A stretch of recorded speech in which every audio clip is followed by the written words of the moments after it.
2012년 9월 21일부터 2022년 9월 21일까지 코스피 지수 상승률이 몇 %인가 제가 네. 한번 또 KLX 통계 사이트로 봤더니 10년간 11년간이죠. 네, 11년간. 예.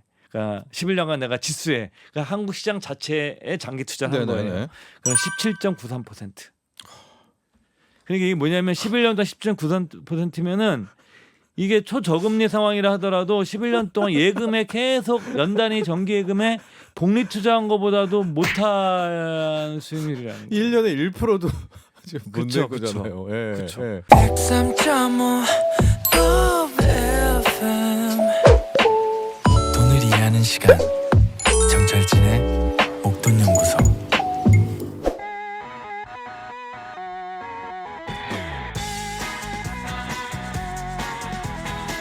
투자를 할 때도요. 이런저런 다양한 지식이 많은 도움이 됩니다. 알아두면 언젠가는 쓸데있는 투자 잡학사전 알쓸투잡 미래세 투자와연금센터 이상원 전무와 함께합니다. 안녕하십니까? 예, 반갑습니다. 가을인데요. 가을이죠. 예, 행복해야 되고 예. 맛있는 거 음식 먹어야 되고 예. 가족들과 웃고 여행 떠나야 되고요. 예. 그래야 할 주말이건만 예. 주식 때문에 지금 모든 인생의 괴로움들을 그쵸. 많은 우리 전 국민이 나눠주고 있습니다. 우리 이상금 전무님, 야, 우리 투자와 연금센터 어디 어떻게 이 됩니까? 돈을 잃는다는 것은 사실 어떤 보면 상실의 고통이잖아요. 네. 그렇기 때문에 여러분들께서 이게 상당히 저도 지금 굉장히 많이 손실이 나 있는 상태인데 네. 이게 보면은 참 이럴 때 어떤 말씀을 드려야 될지 그래서 저는 오늘 방송에서 한 번쯤 한국 주식시장이 왜 이렇게 그 주주들 입장에서 보게 되면 특히 소액 주주들 입장에서 보게 되면 이게 주식시장이 이렇게 힘든지 그런 주제를 하나를 한 번쯤 생각을 해봤어요. 그래서 그러니까 우리가 코리아 디스카운트라는 예. 말이 있잖아요. 그쵸. 우리 한국 증시 물론 세계 증시도 하락을 했지만 예. 국내 투자자들만이 느끼는 어떤 좀 상실감, 억울함, 예, 상실감 분노. 같은 게 더 크죠. 예. 그 예전에 뭐 저희가 기자 생활할 때 우리 뭐 사회자분도 아시지만 그때 코리아 디스카운트 그러면 저 기자 생활할 때는 남북 대치, 북한. 북한 네. 위협을 코리아 디스카운트라고 그랬는데 요즘은 사실은 북한 대치는 더 이상 주식시장에서 위험 요인이 아닌 것 같아요. 뭐 미사일 쏘면 옛날 주가 떨어졌거든요. 그날 떨어졌죠. 기억나시죠? 그날 떨어졌죠. 요즘은 미사일은 아무 상관없어요. 몇 번을 쏘더라도 시장이 전혀 관심이 없어요. 우리 요즘 코리아 디스카운트라고 얘기하는 것은 그 대주주 특히 대주주들이 오너죠, 오너. 네, 오너 예. 경영주들이 일반 투자자들 즉 소액 주주들의 입장을 대변하기보다는 그 같은 주주로서 보기보다는 네. 자신들의 이익만 대변하는 것으로 주식시장을 지금 이해를 하고 그러다 보니까 이 대주주와 소액 주주의 이해와 요구가 완전 달라지는 거죠. 물적 분할이 또 그쵸, 대표적인 대표적인 거죠. 오너 이익 아닙니까? 예, 네. 그리고 뭐 그 앞다투어 지주회사 만들면서 사실은 그 주식을 가지고 있던 네. 그 자회사들이죠.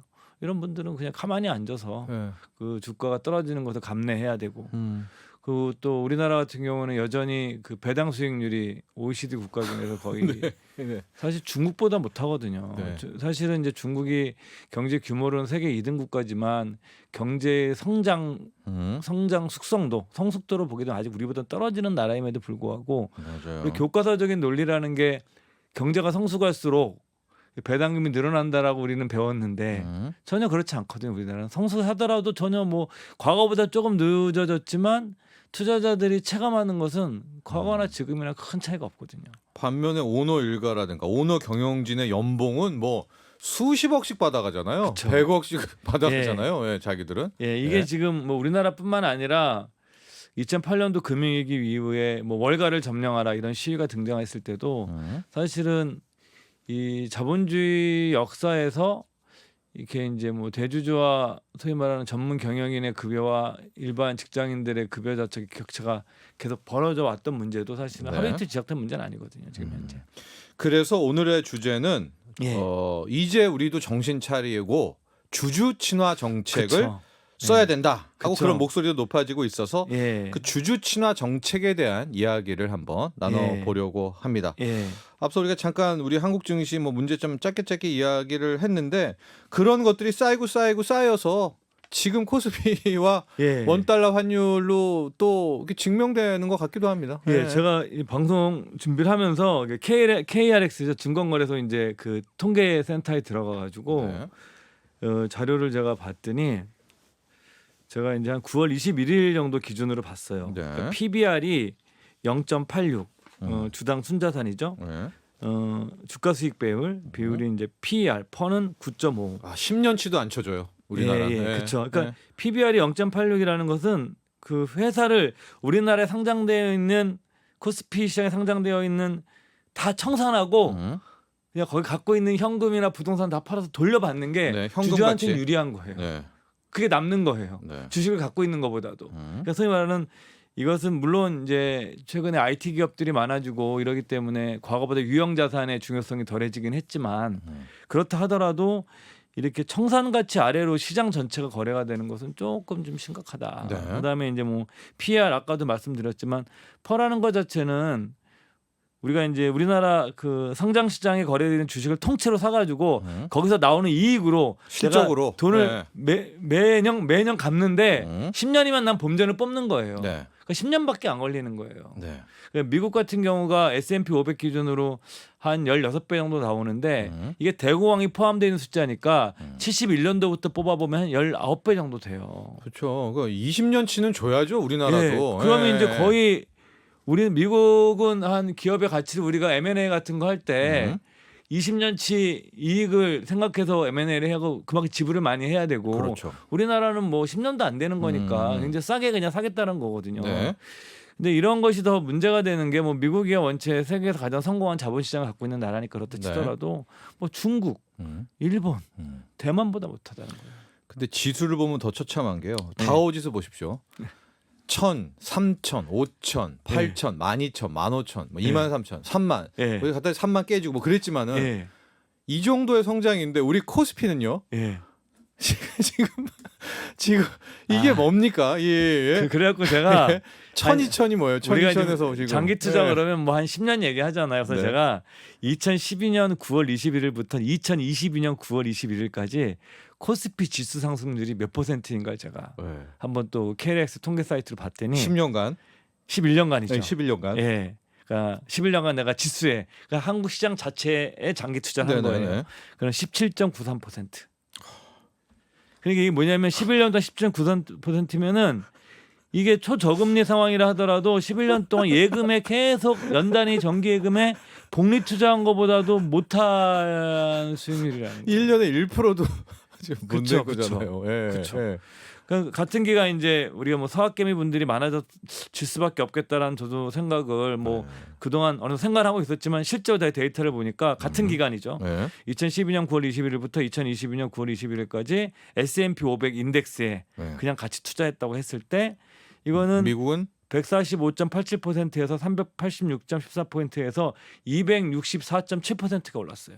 같은 기간 동안 우리나라 코스피 지수는 약 18%, 미국은 264%니까 3배 넘게. 3배 하고도 또 절반 정도 60%. 이상이 오른 거죠. 그러니까 1억 넣었으면 3억 6,400만 원이 된 거죠. 그러니까 이제 이 두 시장의 차이가 246%인 거예요. 11년 동안. 그 우리 코스피 빼고요. 알짜 200개. 코스피 200만 보면 좀 다르나요? 그렇죠. 그래서 저는 그래 이건 뭐 전체니까 우리가 이제 S&P 500처럼 S&P 500 대표 선수만 모아보자 해서 이제 제가 KLX 100이랑 KLX 200을 한번 찾아봤어요. 근데 이게 웬일입니까? 왜요? 그 KLX 200은 시장 코스피 지수보다 수익률이 더 낮았어요. 16.34. KLX 100은 15.53. 그러니까 우리나라 대표 선수들로 구성하고 미국 S&P 500들은 미국 대표 선수들 구성한 건데 미국은 264.7%가 났었고 한국의 대표 선수 200명으로 된 거는 11년 동안 16.34%. 그다음에 KLX 100은 15.53%. 그러니까 연평균 수익률을 따지면은 KLX 200은 1.49% 연평균으로. 그다음에 KLX 100은 1.41%. S&P 500은 연평균으로 따지면 24%. 그래서 이제 서학개미의 약진이 일어난 거고요. 여기에 근데 또 한 가지 숨겨진 게 있어요. 보통 S&P 500이 한 평균 배당 수익률이 80년대 이후에 연 한 1.5에서 1.6%를 줘요. 그러니까 지금 주가 오른 거 말고 네. 배당금도 연 1에서 1.5에서 1.6을 받으니까 여기는 그 배당 수익이 앉는 거예요. 않는 거 네. 오로지 그냥 네. 그 지수만으로. ETF 가격만 제가 본 네. 거거든요. 그래서 배당 받은 그러니까 한국에서 올렸던 수익률 물론 이제 우리 코스피도 배당을 주지만 극단적으로 보게 되면 배당 수익률보다도 못한 연평균 수익률을 기록한 거예요. S&P 500에 참 네. 이걸 보면서 좀 슬픈 현실이죠 이게. 그래서 우리도 이제는 미국과 어떤 선진 증시처럼 예. 주주 친화 정책을 펼쳐야 해야 된다. 해야 될 때가 된 것 같아요. 더 이상 이렇게 자본시장에 참여하는 우리 개미 투자자들이 이렇게 푸대접을 받아서 과연 다 떠나죠. 예 코스피를. 사실 자본시장이 활성화 안 되면 어떻게 벤처 기업들이 등장을 해서 그 선순환의 경제 일어나겠습니까, 그죠? 네. 그러니까 자본시장이 좀 버텨줘야 되거든요. 그래서 두 가지를 해야 된다. 배당 예. 정말 정확히 줘라. 그다음에 자사주 매입인데 배당은 그동안 이상곤 전무께서 이야기를 많이 했기 때문에 오늘 자사주 매입으로 좀 마지막으로 정리 좀 해야 될 것 같은데 예. 자사주 매입이 뭐고 이게 왜 주주 친화 정책인지 설명을 좀 이제 먼저 하고 가죠. 기업이 돈을 벌면 용도는 크게 몇 가지로 범주로 설정할 수 있어요. 예를 들어서 뭐 설비나 급여 등 재투자라거나 네. 배당과 자사주 매입을 하는 주주 환원을 하거나 그다음에 현금을 그대로 보유하고 있거나 세금을 내거나 이 중에서 우리나라 대주주들이 가장 많이 하고 있는 거는 현금을 보유하고 있거나 자사주 그냥 들고 있는 거예요. 네. 그리고 많이 들고 있는 거죠. 이게 그러니까 주주 입장에서 보면 그 돈은 굉장히 비효율적으로 사용되고 있는 거예요. 네. 성장을 위해서 재투자가 되거나 재투자할 돈이 없으면 주주 친화. 주주들에게 네. 어느 정도 그 돌려줘야 되는데 지나치게 많이 현금을 많이 보유하거나 자사주를 들고 있는 거예요. 근데 여기서 자사주를 사는 건 좋은데 한국은 들고 그냥 가만히 있는 거예요. 미국 기업들이 자사주 산다 그런 건 자사주 사서 소각한다는 거예요. 아예 없애버리는 거예요. 그러니까 자사주 소각하면 왜 좋냐? 내 지분율이 자사주가 소각된 만큼 자연스럽게 올라가잖아요. 근데 아주 쉽게 해서 주식 수가 줄어드니까 그쵸. 가치가 올라가는 근데 거죠. 가치가 올라가. 네. 그다음에 이 기업이 만약에 배당금을 또 주면 어떻습니까? 배당금을 내가 더 많이 더 받죠. 많이 받게 되고 네. 있기 때문에 내 지분율이 올라가고 장기적으로 그 뭐 배당을 받다가 배당 수익률이 올라가면서 저는 좋아지는 선순환이 일어날 수 있는데 우리나라는 현재 기업들이 자사주를 가지고 있거나 이거는 대주주 지분율이 낮은 경우에 자사주를 가지고 있으면 경영권 방어 효과가 있거든요. 네. 그러고 있거나 아니면은 현금을 들고 있으면서 그냥 소액 주식이 아깝다고 표현해야 되나?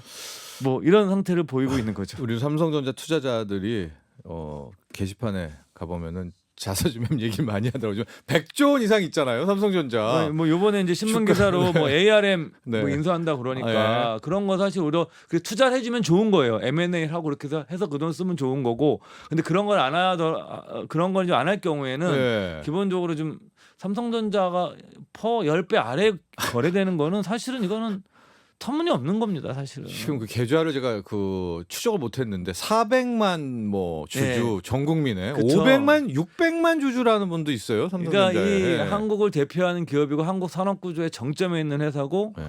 한국 경제의 3분의 1을 책임지고 있는 회사잖아요. 사실은 네. 그 회사 자체가. 그리고 이렇게 전평가되고 있다는 것 자체는 사실은 좀 그 마음이 불편한 걸 떠나서 좀 창피한 걸 수도 있어요. 어찌 보면은 우리가 자본시장에 일하는 사람 입장에서는. 살아있는 투자의 전설 워렌 버핏도 예.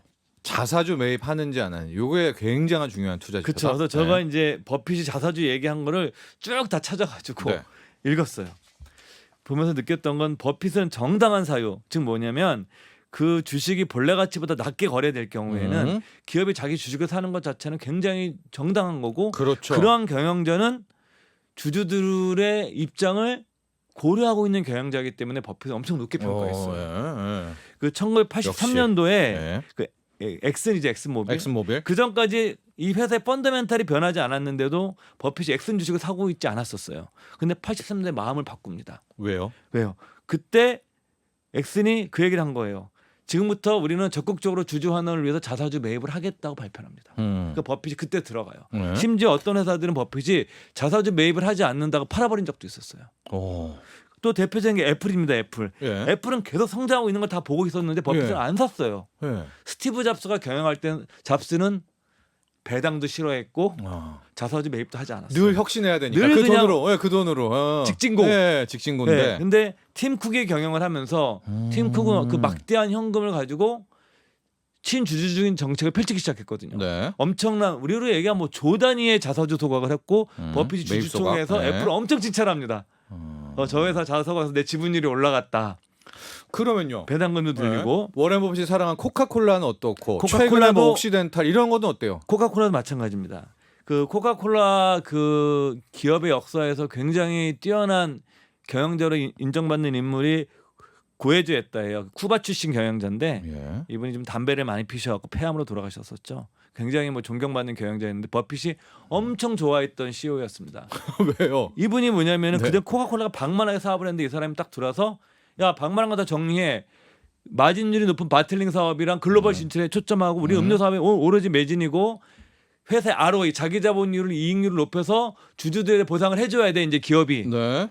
버핏이 들어갔던 타임이 그 시점이었었어요. 네. 그래서 버핏의 그 옛날 자료 보게 되면 이 코카콜라 CEO를 엄청 칭찬합니다 항상. 물론 코카콜라 주가도 그때부터 엄청 올랐지, 실적도 좋아지고 다 좋아졌지만 네. 그 고해주의 그 고해주 했다라는 그 유명한 그 고해주 비탄 고해주 했다 네. 이분이 CEO. 예, 계속 그 자기 자본 이익률, 자본의 효율성을 높여서 주주들의 이익을 극대화하려는 네. 자사주 매입도 적극적으로 하고 네. 이런 정책을 했던 거고 요번에 옥시덴탈 같은 경우에도 저도 잘 몰랐던 자료를 찾아보니까 그 옥시덴탈 CEO가 주주 환원에 대해서 강력한 의지를 표명했답니다. 유가가 $40 이상 상해가 넘는 이상은 우리는 네. 자사주 매입과 배당을 아. 적극적으로 하겠다. 마진이 계속 나오니까 예. WTI $40만 안 떨어지면 그러니까 이제 버핏이 좋아했던 회사는 뭐냐면 단순하게 저평가되기만 해서는 안 되고 저평가된 회사가 자사주를 적극적으로 사들일 때 버핏이 이런 회사들을 엄청 좋아했던 거예요. 멋지네요, 이 CEO. 지금 유가 많이 떨어져서 $77, 뭐 $80 밑으로 왔지만 그래도 이외에도 그러니까 버핏이 남겠다는 계속 거죠. 물론 이제 네, 이 회사가 저평가됐고 네. 좋은 회사는 이미 알고 있었지만 네. 그것만 가지고선 버핏이 투자를 옥시덴탈을 했었을까라는 물론 이제 알 수 없죠. 우리 버핏을 만난 건 아니까. 근데 버핏이 그 투자에서 굉장히 중요하게 생각하는 것은 뭐냐면 저평가된 거 플러스 네. 자사주 매입을 적극적으로 즉 자사주 소각이죠. 사실 엄밀하게 얘기하면. 매입 소각. 이런 걸 하느냐가 굉장히 이제 중요한 판단 기준이라고 합니다. 정리해야 될 것 같습니다. 지금 이렇게 우리 이상권 전무가 역설을 토하지만 요즘도 물적 분할을 뭐 한다 이런 회사가 나오는 거 보면은 화나죠. 진짜 예, 이렇게 정신을 못 차리나? 저도 그런 생각이 예. 들었어요. 정말 우리도 뭐 교육 같은 걸 하면서 주식에 장기 투자해야 되는데 한국 증시에 과연 장기 투자를 하는 말을 할 수 있을까? 솔직하게. 왜냐하면 11년간 네. 정기예금 금리 수준에 나오는 주식시장 전체 수익률을 가지고 네. 과연 장기 투자 가능할까? 예를 들어서 우리가 리스크 자산이라는 것은 안전 자산보다 더 수익률이 장기도 높기 때문에 우리가 리스크 하는 거죠. 자산을 예. 우리가 투자하는 이유가 똑같으면 할 이유가 없는 거거든요. 그거는 우리 네. 교과서적으로도 그렇고 그렇게 봤을 때 과연 이 문제에 대해서 여전히 일부 대주주 분들이 아직도 좀 경각심 부족한 것 같고 예, 오너죠. 사실은 예, 주주가 있었기 때문에 그 회사도 있는 거거든요. 네. 또 주주는 소비자이기도 하고 단순하게 주식만 갖고 있는 사람이 아니라 그 물건을 쓰는 사람들이기 때문에 네. 우리가 이제 좀 주주에 대한 인식 자체를 소액주주의 인식 자체를 좀 바꿔야 되지 않느냐. 네. 이렇게 되면 국내 투자자들이 국내 주식에 장기 투자를 이유가 맞습니다. 네. 없거든요. 예. 선진 증시를 가는 이유 때문에 공매도 금지를 못 한다. 맨날 금융당국이 이렇게 얘기하는데요. 그러면 항상 댓글 보면은 공매도 금지하고 선진 증시 가지 마라. 이 지금도 뭐 주주한테 좋은 게 하나도 없는데 예. 예. 선진 증시 가면 오너 뭐 대주주한테부터 좋은 거 아닙니까? 사실 예. 기업이 성장해서 네. 경제가 성장해서 이익이 늘면 주가도 그에 맞춰서 오르는 게 그냥 교과서적인 논리예요. 네. 근데 한국은 11년 동안 한국 경제 논 게 아니거든요. 실적도 잘 나왔고 좋았지만 네. 11년 동안 우리는 정기예금의 수익률만 얻은 거예요. 주식시장 전체 수익률이. 네. 과연 이게 투자자들이 그러면 이거를 하겠느냐? 그냥 S&P 500 인덱스를 사는 게 더 나은 그러면 자꾸 투자가 빠져나가면 네. 환율이 또 그쵸. 올라가고 환율도 원화 문제가 약세되고 되고 네. 또 우리가 기업 생태계에서 신생 기업들이 나와서 투자해서 상장을 하고 네. 보상도 받고 이렇게 선순환이 돼야 되는데 자본시장을 자꾸 떠나게 되면 그런 것들에도 영향을 미칠 수 있거든요. 장기적으로. 좋습니다. 예. 자, 한국 증시 코스피 정신 차려야 된다. 저 정확히는 코스피의 이 대주주 또들 오너 많은 지분들 갖고 있는 또 회사를 운영하는 경영진들 예. 주주 친화 정책, 특히 배당과 자사주 매입 꼭 신경 써달라고 또 강력 오늘 이야기를 했습니다. 아니면 투자를 정말 하든가. 제대로 하든가, 네, 제대로 하든가. 예. 하든가. 주가가 이렇게 급락하니까 더 이런 안타까움과 분노가 예, 좀 치솟는 것 같습니다. 안타깝습니다. 네. 진짜. 자, 여기까지 하죠. 예, 감사합니다. 네, 미래에셋 투자와 연금센터 이상건 전무와 함께 했고요. 보내드리면서 케니 로긴스의 노래 듣도록 하겠습니다. 이게 코스피가 이렇다는 건가요? Danger Zone. 본 방송은 투자 판단을 위한 조언일 뿐 투자 결정과 결과에 대한 책임은 투자자 개인에게 있음을 알려드립니다. 정철진의 목돈 연구소